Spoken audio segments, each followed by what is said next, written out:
Did you know Bible study is very difficult when you don't apply it to yourself? 10 years ago, just as I was finishing the pastorate, starting and traveling, I asked a group of men, actually I was asked at Starbucks by one man if I would teach him and his friends the Bible. I said, sure. And that's what launched those 52 greatest chapters, because Bonnie said, what chapters would you teach them? I said, I'll give the most important. And that started the study. Do you know what the hardest thing for those 8 men that I started this class with? We went for a whole year every week at 6 a.m. Do you know what the hardest thing was? They all were so excited. They were finding verses they couldn't wait to share with their wife. They found verses they couldn't wait to share with their kids. They found verses for their employees. I said, you guys, this is not for your wife, your kids, or your employees. It's for you. I said, you've got to write a prayer at the end of every week's study where you apply what you studied in the Bible to your own life. When I did this study, this is what I wrote. This is with my first group, with these men, the 22nd week we met, I wrote this. Lord, you know and plan all events, past, present, and future. You chasten sin, you hide your face, you restore and bless. I want to see your face. I want to hear your voice and follow you today so the world can see you and know that you're God. Thank you for the new heart and the new spirit that you gave me. It will be amazing to see you unfold your plan and save Israel. And as the world moves closer and closer to uniting against you, your church against Israel, these events seem to be closer and closer. I want to fulfill your purposes in my life, in my generation. I wait, look for, and expect your coming at any time, for Jesus' sake. So I read mine. The guys all looked at me. I said, now you've got to do one. They said, no. I said, you can't be in the group if you don't do one. They said, you mean we have to point out something we want God to change in our life? I said, mm-hmm. Did you know that's the missing piece in Bible study nowadays? Everybody's got all the facts. You know how many knobs are in the tabernacle in most churches, or whatever we're studying, the 7 signs of Christ.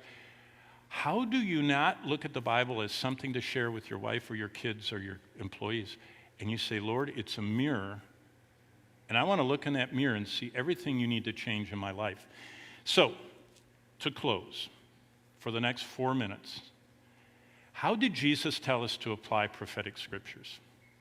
Why did Paul, when he only had 3 weeks in one church, go through soteriology and spend all the rest of the time on eschatology? Why? Because Jesus applied it. This is what Jesus said in Luke 21, 29 to 36. He ends this whole parable about the future saying, watch therefore and pray. Always. And what the word he used, there are 7 different New Testament words for prayer, and more of that in Hebrew, but just 7 Greek words. Do you know what this one is? Deomai. Do you know what it means? Beg. You know what I wrote when we did this chapter as a group?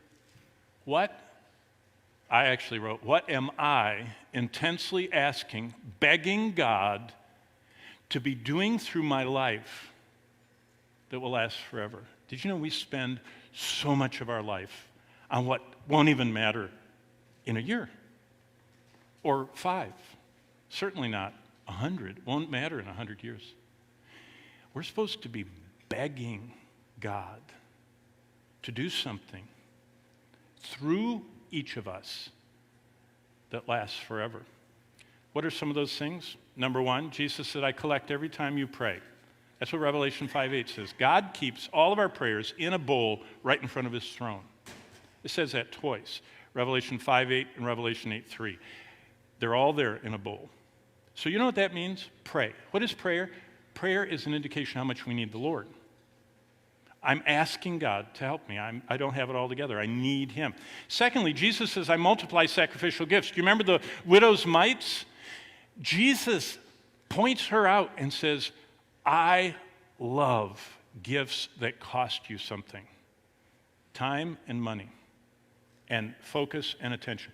Whatever costs you. Don't just give me out of your abundance.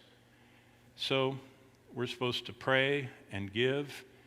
And Jesus says, I count souls you lead to Christ. What does it say in Revelation or in Daniel 12:3?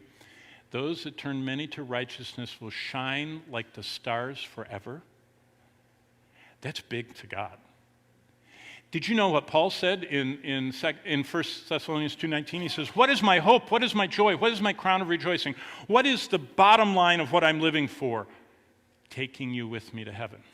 There's only one thing you can take with you to heaven. People that you share the gospel with. Number 4, Jesus said, I remember humble service. Do you remember the woman that came and broke the flask and dumped it on Jesus and wept over him and everything? Jesus said, what she did will be talked about forever. Why? Because he loves humble, not get the attention at all being on him. So what does that mean, the application for us? Prophecy encourages us to pray and give and win and serve now, because we're all going to appear before the judgment seat of Christ. And it won't matter if we had the highest performing 403B or 401K, or if, we had the stellar children of the generation. It won't matter. What matters is how many prayers are in his bowl, how much we gave irrecoverably back to Christ, how much we served humbly in his name, and how many people we take with us to heaven.